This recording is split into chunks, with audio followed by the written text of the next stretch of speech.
Well, hello everybody, and welcome to Let's Talk. It's Monday, and it's time for my life. So I hope you had a great 4th of July. I hope you enjoyed the holiday. I took that Monday off, so here I am, kind of off schedule. I thought we'd talk a bit about our attachments to control. So, in our context, we are experiencing in our world a lot of things that feel really hard, really uncomfortable, really ouchy, difficult. And in a lot of cases, we're kind of unaware when we haven't done work on ourselves. We're often unaware and unconscious of how these things that feel very external to us impact us directly, activate things in us, emotions, feelings. And just this weekend, I had an experience where I was at a family event virtually because I wasn't physically able to be there. And there was this external situation that was really trying to dictate how I was feeling. And I had to learn in that moment, I had to practice what I preach, which was recognizing that this external thing I'm not in control of. I'm not in control of that thing that is upsetting me. And when I try to control it, it actually detaches me from the very thing I love and care for, which was being present in that virtual family event to celebrate something special with people I love.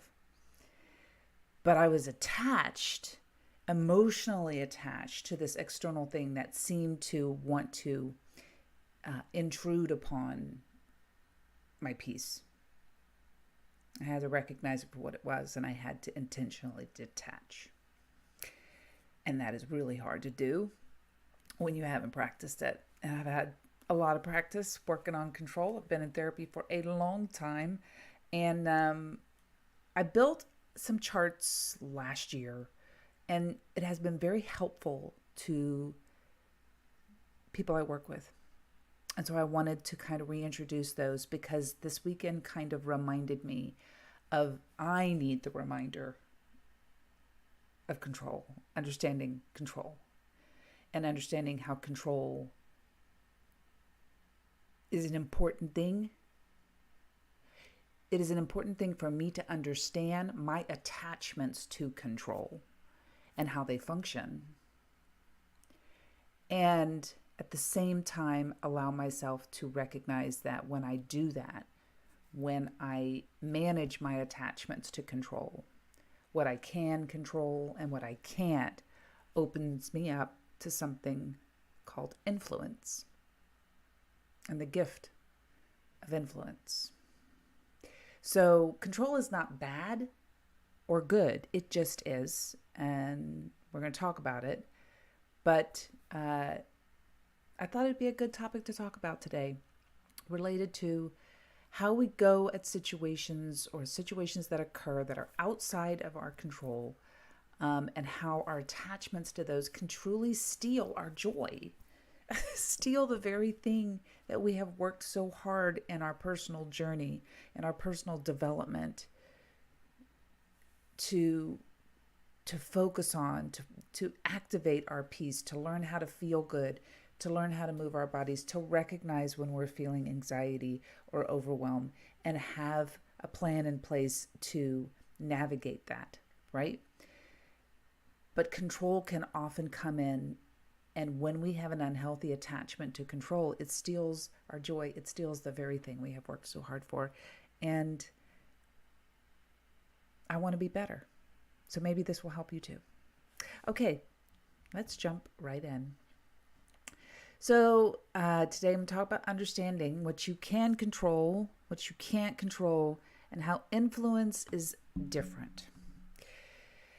I love this quote from Michael Hens and Jessica Hens, the authors of Learn to Balance Your Life.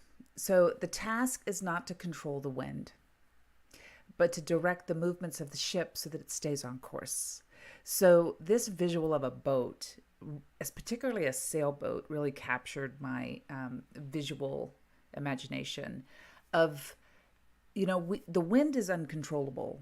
The wind is a thing that we don't get to own and we feel powerless to it. However, we can be powerful and in control of how we sail our ship and when we decide to open the sails and when to close them. I have some really good friends who own a sailboat and who travel around the world on a sailboat in the summertime. And they often post on their social media about when it's appropriate to raise the sails and when it's not, when you're going through a squall or you're going through really windy weather or difficult weather conditions, or even navigating certain bodies of water and the obstacles that are there and impact it. And it is fascinating to understand that steering my ship, and in the analogy of myself, my mental and emotional and spiritual and physical well-being is my ship. And anything in that frame I'm in control of, and I can steer accordingly based on the weather conditions. So the task of being a human being on this planet, where there are these winds of change outside of our control, the task is not to try to change those, because we're powerless to that. And we're going to talk about that visually in a couple of slides. But the task is to be in charge of myself and my responses and understanding how I react and understanding my attachments, either healthy or unhealthy, to control, and how to leverage influence. So this quote just captured me. The task is not to control the wind, but to direct the movements of the ship so that it stays on course. Okay. So control can feel empowering and experienced as harmful. So both can be true at the same time, and we don't like to think about that because we don't want to harm people.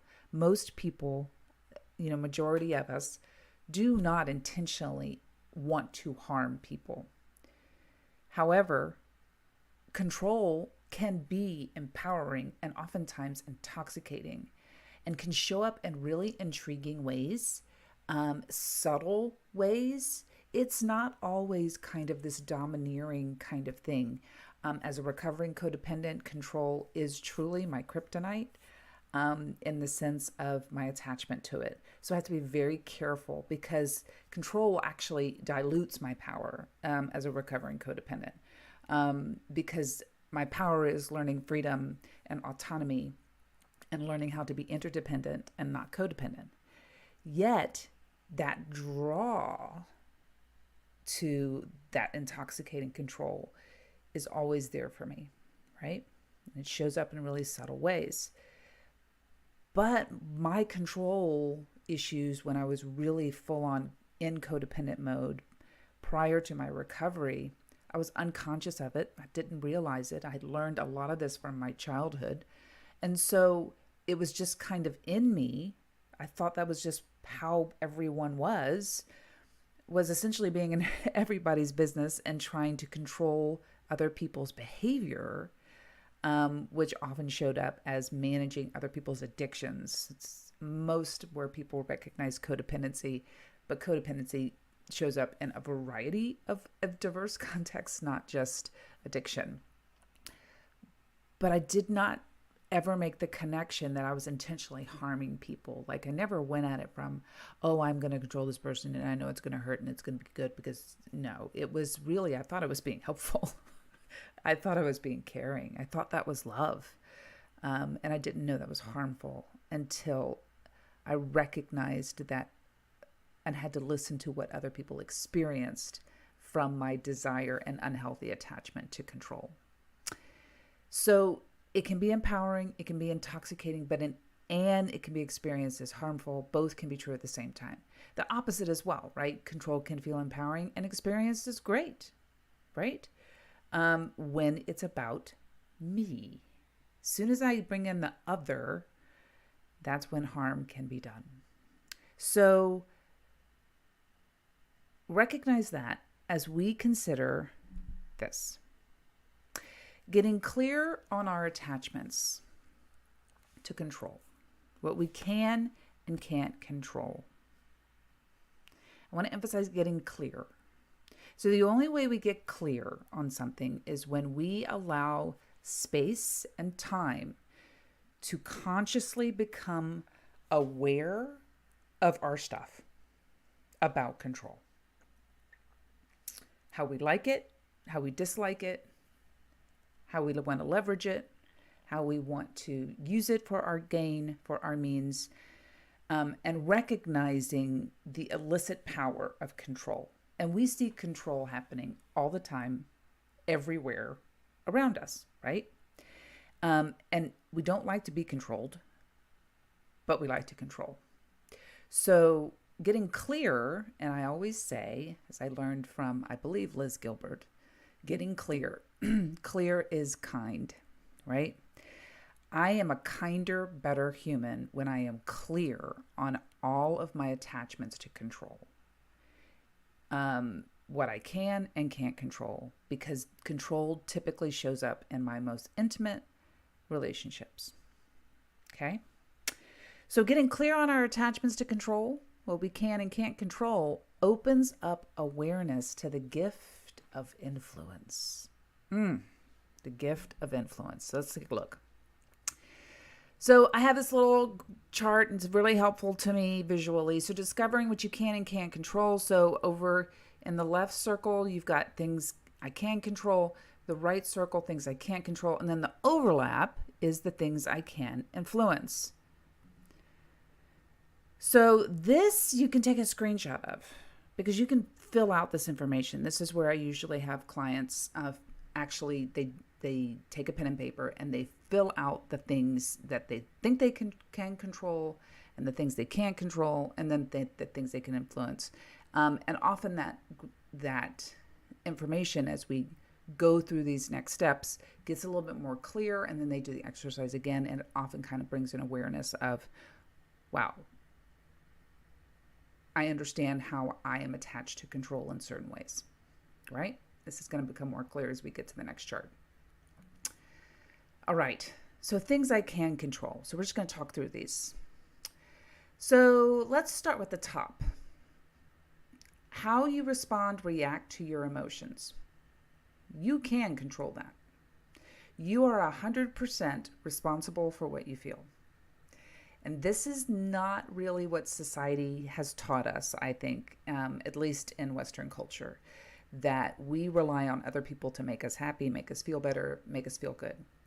We are 100% responsible for what we feel. No one makes us feel anything. So I can control how I respond and react to my emotions. Now, it does take practice.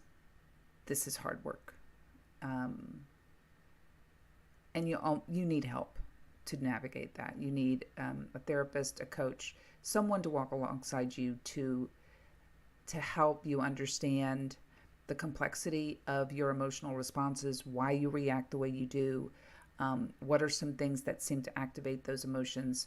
Emotional health is a whole area in and of itself that I work with clients on. However, understanding and beginning to recognize that you can control how you respond and react is huge, particularly when external situations create overwhelm, anxiety, worry, fear, vulnerability, insecurity. All right, let's go clockwise. So when you ask for help or ask for what you need, so that's a thing you can control. You can ask for what you need and ask for help. So that often triggers vulnerability, right? Is to say, I need help, or this is what I need, because there's this sense of often when I ask for help, people won't help me, or they're going to make fun of me, or it's going to be embarrassing, or there's shame associated with asking for help, as if we're supposed to be these superheroes. Particularly women, we struggle with asking for help. It's really a sense of like thinking that we're superhuman and we can do everything, and that's just not how humans are. Humans were designed to be in relationship and designed to be in community. We need each other. So the thing you can control is learning and practicing how to ask for help and ask for what you need, because other people in our life will never be able to read our minds. Yet there is often an assumption that people should know what we need, and we never articulate it. So that's something you can control, is asking for what you need. Next, who you spend your time with. Absolutely, that is under your control. No one is responsible for telling you how to spend your time. Only you. You can certainly get input from the people you love, your family, your spouse, your partner. But that's what you can control. You decide who you spend time with, because that tells you a lot about the kind of people you want to be around, right? So like an example of this is the family event this weekend that I experienced, where I had this attachment to control about this external situation that was not my business. I had no place in trying to make that happen. But there was a part of me that really wanted to make it happen in order for it to be appropriate, because I felt like it was a family event and this should have happened. And it didn't. And it was really upsetting to me. I had to come to terms with the facts that the only thing I can control is who I want to spend time with. I can't control what another person wants to do with their time. I am responsible for my time. And when I take responsibility for that and control that, that's where my joy is, because I'm making the choice. I can't decide for anyone else. Another thing I can control is what I focus on. Now, this sounds really simple, but it is hard, because oftentimes with anxiety and overwhelm, our brain is the first thing to say, oh, let's not just focus on one thing. Let's focus on all the things you can't control. Let's focus on, a million different worries or anxieties or issues. That is not true. We tell our brain what to do. So we can control what we focus on. Now, does it take practice? Yes, all of this requires work and intentionality, but we can control what we focus on. Next, things I can control: what you do in your free time. It's your time, just like who you spend your time with. What do you do in your free time? Do you make time for yourself? Are you allowing space for rest and recovery? Are you allowing space for creativity and imagination? This weekend, I probably did not allow as much space for my physical body. I exercise, and exercise is a conduit for me for really kind of releasing stress in my body. And I've noticed today that I feel in my body, I'm like, wow, I did not move enough on the weekend, and I've got a lot of pent up stress and emotional in my body, and I need to move my body today, right? So it was a reminder of like, I need to be intentional with what I do with my free time, right? This ties directly to the next one, is I can control how I take care of my body. So again, I can control what I put in my mouth. I can control what I drink. I can control when I exercise, what kind of chair I want to sit in. All the things that are physical, I can take care of my body in those ways. I can take my medicine. I can control all those things because they're mine. I can also control how well I prepare for something. Now, this is something that we often maybe want to not think about, but we can be diligent about and disciplined about how we prepare for a thing that we are doing, whether it is an exercise regimen or a project at work or a presentation, or maybe you're trying something new, like a hobby. You want to have things prepared so that you feel successful and competent. And I talk about competency a lot with regard to confidence, because that is how we feel successful, is when we have that competency. And so preparing for something is something that we can absolutely control. We can lay it out and be conscientious and disciplined about it. Does it take practice? Yes, I'm going to keep saying all of this takes practice. And then last, how much effort you put into something, you can control that. You decide how much energy you're going to put towards anything. And sometimes we have energy to put 100%, and sometimes we only have 20%. So you decide how much effort you're going to put into something for the outcome that you need at that time. We are not always going to be 100%. Today, for example, I'm not 100%. I feel it in my body, and I kind of feel it in my emotions as well. And and my anxiety's high today. And there are reasons why. I'm conscious of it. And so I'm going to try to make an effort to work towards a little bit more balance in moving my body next weekend, when other activities are happening and I haven't made free time for myself. But I'm being conscious of it and I'm taking action, and these are things I can control, right? Yes. Now, I don't have the writing prompts like I usually do at the end. I have writing prompts that go with this exercise. And so I thought that would be really helpful, is how you complete these sentences with regard to the things you can control. So you would take a screenshot of this and really think about it and write it down. So a few things that I am effective at taking charge of are, and you fill in that blank. So for me, a few things that I'm effective at taking charge of are my physical self. I'm usually very good about being conscientious about moving my body in some way every day. Not always hardcore, exercises, but moving my body in some way. So 3 things that I want to change and take charge of are, right? So maybe there's something that I'm not doing that's on that diagram that I want to take charge of. When I take charge over the things I can control, I feel, right? I want you to tap into your feelings. When you take charge over the things you can control, how's it feel? I can try to change and take charge by, so these are some things that you could try, and I want you to use the word try. Don't add any shoulds or oughts to your language. Just try things. What would you like to try? And if I make these changes, I might be more able to. So this is going to kind of take you through, okay, these are the things I can control. And when I try these things or do these things, what are the benefits that I'm going to possibly see? I might be more able to. All right, now let's talk about things I can't control. This is the less popular diagram because it really often activates things we're not conscious of. So the things I cannot control, what others believe or think about you or others. Oof. That's a big one, right? As a recovering codependent, that is number one kryptonite for me, is worrying about what others think of me. And if they don't like me, I want to understand why and what I did. And then I want to try to fix it, even though that doesn't make any sense because not everybody's going to like everybody. So that's a hard one for me. So what others believe or think about you or others. So it could be a group of people that you're affiliated with and you worry about what people think of you for being affiliated with that group.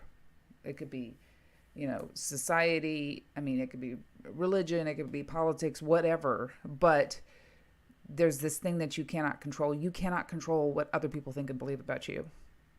And when you start trying to, it can come across as manipulative and deceptive, right? Things I can't control is what someone chooses to do with their career. So parents, this is a tricky one because we have children and we often believe that children are an extension of ourselves, which is not true, but we like to believe that. So we can't control what people want to do with their lives, with their careers. Another thing I cannot control when someone decides to get better or help themselves.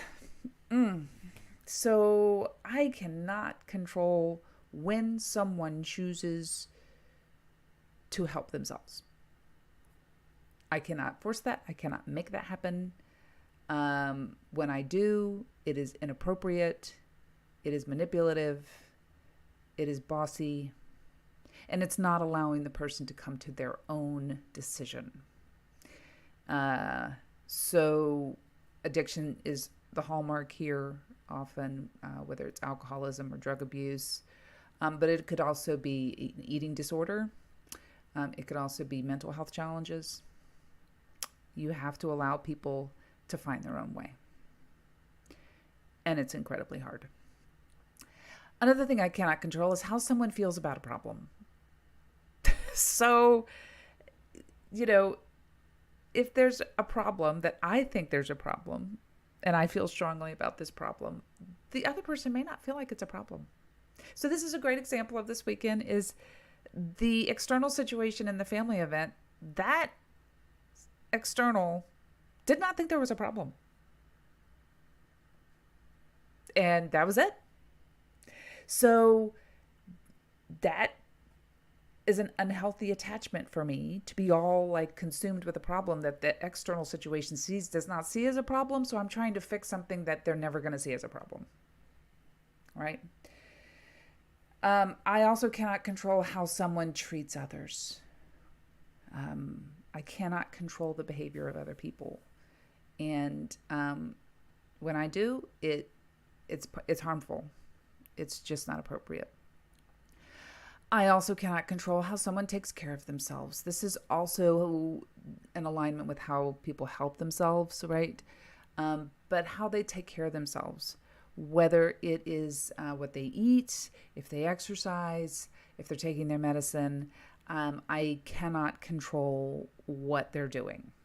And when I become obsessed with how someone is taking care of themselves because I worry or I'm anxious, it does not allow them the freedom to learn from the natural consequences of not taking care of yourself. And we as humans learn from natural consequences. And we need to let those natural consequences happen, which is very difficult when you're codependent. And it's not just codependency. I think any one of us can understand some part of these diagrams on what we can and can't control. Another thing I cannot control is what someone chooses to do with their time. Now, if you remember on mine, I can decide what I want to do with my time. But oftentimes we want to decide what others do with their time. Like, hey, I have this activity, honey, I'd love to be able to go. And spouse is like, well, I'm busy. I really have this other thing I need to do. I'd rather not go. And we kind of might not like that answer. So we need to learn how to have a mutual reciprocity in our relationships, and allowing people to choose to do what they want with their time. Challenging. Another thing is I cannot control how someone feels about me. Yep. That's a tough one. Okay, so let's look at the writing prompts associated with what we can't control. A few things that I struggle to let go of are 3 things I would like to change and let go of, right? So let's take some action. What are some things I'd like to change? Letting go of control feels, and this feeling reminds me of. So I want that to take you to a different place. That it feels, letting go of control feels, for me, it feels scary. And this reminds me of when I was a kid and I was not sure what was going on around me, right? One way I can try to change and let go is, and if I make these changes, I might be more able to. This is generous language, no shoulds and no oughts. And now last, this is the area where I just really lean into. So as a recovering codependent, I know I want to fix people. I know I have a tendency to want to be in other people's business, and it is not okay. It is not kind. And it's an unhealthy attachment when I try to control external stuff, when I try to control what I can't control. It's harmful and it's unkind. And I want to be a kind person. So I lean into something I call influence, and it's more invitational, it's more curious, it's more open-handed. So you can call it suggestions, you could call it whatever you wish. I like to call it influence. So a thing I can influence is inviting others to take a walk or exercise. So remember on the I can't control how people take care of themselves. Absolutely. But I can influence by making an invitation to say, hey, let's go take a walk. Or do you want to try this? And it's a question, and it's not in any way kind of a passive aggressive where you're trying to control what they do. No, this is a genuine kind of open, hey, I want you to take a walk with me. But you can do that. You can invite. Another thing I can influence is giving others a word of encouragement. So when I can be controlling, I can be so wrapped up in how I feel about what the person's doing that it's all about me. Whereas when I want to influence others, I really am thinking other focused. I'm much more in the focus of how can I encourage and support this person genuinely. Another thing I can influence is modeling for others how to be an active, present listener. So I can truly learn how to just be present with people without fixing them. Simply by modeling, I'm here to listen, I'm not here to fix. And that is a huge thing we need in our culture because we have a fix-it culture. And I mean, you can't get on Facebook or Instagram without some ad telling you how to fix yourself or tell you that you need to be fixed. So I can influence that by modeling how to just show up and be present with people. Another thing I can influence is suggesting to do something fun with others. So we are made to be in relationship. And so we can influence, hey, let's try something new this weekend, or let's go for a bike ride, or let's go to a movie. So it's something I can do. I can influence others by suggesting fun things. Also, I can influence offering time to just be with others. So rather than trying to control what others are doing, you can make an offer of, hey, I want to go see this movie. Would you be available next week to go do that? Or asking your spouse, hey, we've been looking at the garage. We really need to get it organized. Do you have time maybe next weekend for us to take a look at that? So it's just kind of like an offer. So again, it's open-handed. None of this is grabby or trying to force or push. It's open. So it's going to have an open vibe. Another thing I can influence is simply offering someone a smile. Have you ever been just received a smile, just from a stranger, and you're like, I needed that. Thank you so much, right? Things I can influence, showing up in kindness for others, just being kind. And another part of that is understanding myself and how I'm attached to unhealthy attachments to control, right? Trying to control what I can't. And the last thing is things I can influence is giving others the benefit of the doubt, right? We need to give people space to be human and trust that sometimes people make mistakes, or they're not aware that they've made a mistake, or they were dealing with other situation we're not aware of. And we just want to give people the generosity of the benefit of the doubt. Because it's nice when we have been given that, right? Yeah. So here's the writing prompts about influence. A few people that I may positively influence are, so you name them. 3 ways I would like to more positively influence these people are, list out some examples. Being a positive influence feels. So for me, it feels generous and kind. And this reminds me of when people were generous and kind with me, in times where I needed it. One way I can start being a positive influence is, and if I make these changes, I might be more able to. All right, so this podcast, this live will drop on Wednesday morning, and you can find all the details at letsfeelgoodnow.com. And that is all I have today. Hopefully this has been helpful information. Again, I highly recommend you take screenshots of this Venn diagram where you can kind of fill out your information and then work through the writing prompts for each diagram, what we can control, what we can't, and what we can learn and practice influence. So I hope this has been helpful. Thank you so much for listening. Always a privilege to have your time. And I will talk to you guys in a couple of weeks. Take care. Bye-bye.